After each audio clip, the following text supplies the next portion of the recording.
Здравейте, аз съм Людмил Дренски. Днес ще си поговорим за джаванети, за промиване на носа с вода с малко сол. Ще ви покажа как се прави. Практиката е изключително проста и е важно да не я усложняваме. Колкото повече я усложним, толкова по-демотивирани ще бъдем за да я правим. Защо да правим джаванети? Много просто. Джаванети ни прочиства носа, всички отлагания, изсушавания излизат, ще разберете сами.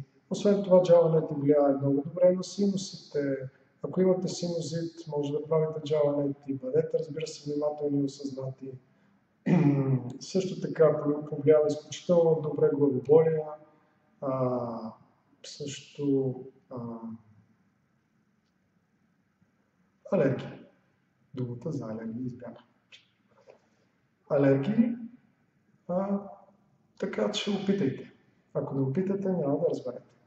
Джаванети се прави лесно, правете го сутрин, след като се измиете зъбите, направете и джаванети. Не е необходимо да отделяте повече от 5, 6, 7 минути заедно с подготовката. С какво се прави джаванети? Джаванети се прави с каничка, не пилота. Каничката може да си я купите от всякъде, от всяко едно ново студио. Вече се продава навсякъде. Взимайте си керамична каничка, защото тя се чисти по-лесно. Има пластмасови, много добре, пластмасовите, че не се чупят, обаче тези са по-хигиенични. Аз използвам керамична, така че това препоръчвам. Можете да правите с такава каничка. Каничките са на съвсем нормални цени, може да ги намерите по 10, 12, 13 лева. Това нещо се ползва дълги години и стига да си го щупите. Така че инвестицията е малка. Другото, което ви трябва, сол. Каква сол? Обикновена, бяла, кристална, ситна сол.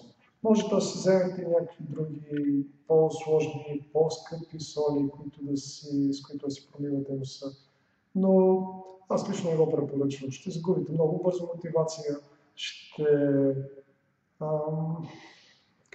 започнат да се намират оправдания, защо да не го правим. Днес нямам сол, пък днес нямам друго, пък каничката ми и така. Важното е да е лесно. Ползвайте чешмяна вода. Чешмяна вода, хладка чешмяна вода. Не дайте преверявате води, не се занимавате с това да използвате някакви специални води. И също така, ако много държите, можете да си направите с физиологичен разтвор. Аз лично не препоръчвам. Защото като ви свърши физиологичния разтвор, после трябва което много да си купите, използвайте чешмяна вода. В носа ни и без това влиза какво или не. Излезте на първото кръстовище и ще разберете. Кога да правите джаванети? Правете го, ако сте начинаещи и навън е студено, когато навън е много студено, го правете вечер, за да не ви замръзне водата в синусите. Ако навън е топло, приятно, може да го правите и сутрин. Имайте предвид, че винаги може да се получи едно леко изтичане на вода от синусите и съответно от ноздрите. Не се притеснявайте, това не бива да ви притеснява. Как се прави джаванети? Каничка и вода. В случая тук нямам чешма пред камерата, ще използвам кани, в които съм си донесъл вода. Наливам хладка вода, студена първо, разбира се, после наливам малко топла, за да направя водата хладка.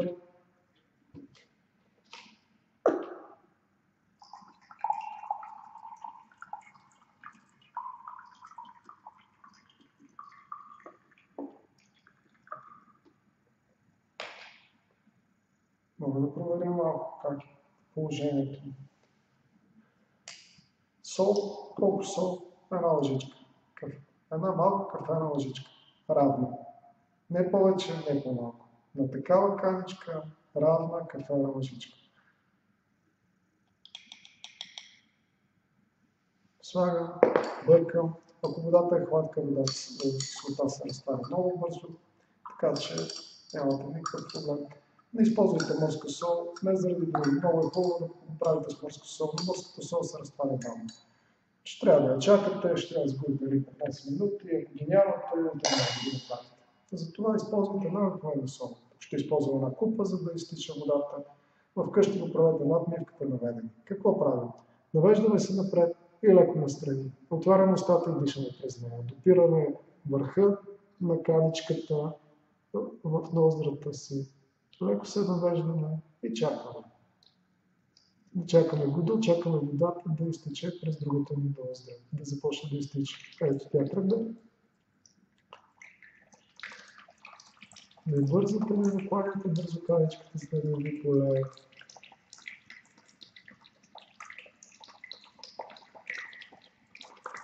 Държите и чакате. Леко повдигате.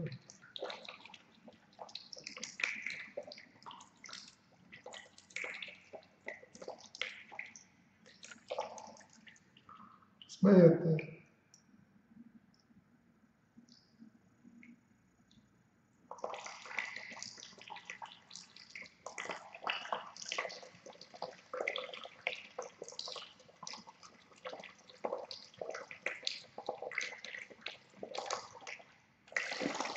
След това, разбира се, трябва да дадете възможност да излезе водата. Когато сте вдихката е по-лесно. Тук нещата са малко по-комплицирани.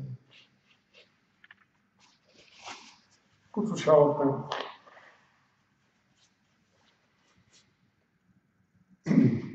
И се наслаждавате. Много е хубаво усещането. Правете джаванети, ако можете всеки ден, ако не можете всеки ден, опитвайте няколко пъти в седмицата, поне да го правите. Ако сте болни, ако носа ви тече, то спрете да правите джаванети, изчакайте да се оправи тялото и тогава започнете отново. Това е от мен. Следете, ще пусна още материали полезни за вас. Ако има нещо друго полезно, което мога да запиша, то пишете ми, свържете се с мен. Аз съм Людмил Древски и съм на среща за всякакви въпроси. Благодаря ви.